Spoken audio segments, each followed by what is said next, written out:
بیٹے کی وفا میں تو کوئی شک نہیں ہے، یہ اپنے ابا کے لیے پڑھ لے۔ یہ ادارے ہیں جہاں سے قرآن کے پڑھنے والے، یہ قاری، یہ حافظ، یہ عالم پیدا ہو رہے ہیں، پھر پھیلتے ہیں دنیا میں، اور دنیا میں پھیل کر یہ قرآن پڑھتے اور پڑھاتے ہیں۔ یوں سلسلہ قرآن اس زمانے سے آج تک چلا آ رہا ہے اور قیامت تک جاری اور ساری رہے گا۔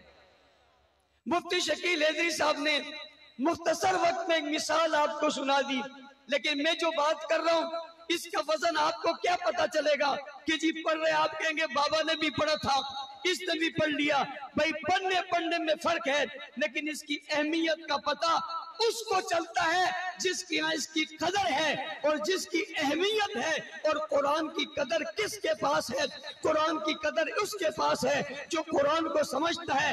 یاد رکھنا، اللہ کا کلام ہے، یہ اللہ کا کلام ہے، یہ صرف کتاب اللہ نہیں، یہ کلام اللہ ہے، یہ اللہ نے کہا ہے، یہ اللہ نے پڑھا ہے، یہ اللہ کے الفاظ ہے، یہ اللہ کے جملے۔ اور پاپا کس اللہ کے جملے؟ جو آسمان بنانے والا ہے، جو زمین بنانے والا ہے، چاند بنانے والا ہے، ستارے بنانے والا ہے، ذروں کو چمکانے والا ہے، زمین کے فرش کو بچھانے والا ہے، کائنات کو سجانے والا ہے، نبیوں، رسولوں، پیغمبروں، ولیوں، کتبوں، دانوں، غوثوں کو پیدا کرنے والا ہے۔ ساری کائنات جس کے ہاتھ میں ہے، ساری قوت اور طاقتیں جس کے ہاتھ میں ہے، قرآن اسی کا کلام ہے۔ آپ کہتے ہیں میرا بچہ جی ایک قصیدہ پڑھتا ہے، میں نے کہا کس نے لکھا؟ کہا فلاں بزرگ نے۔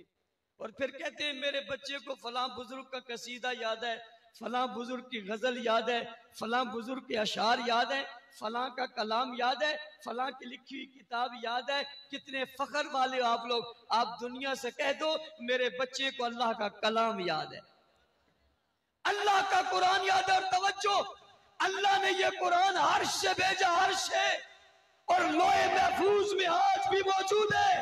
قابل فخر ہو تم، قابل رشک ہو تم۔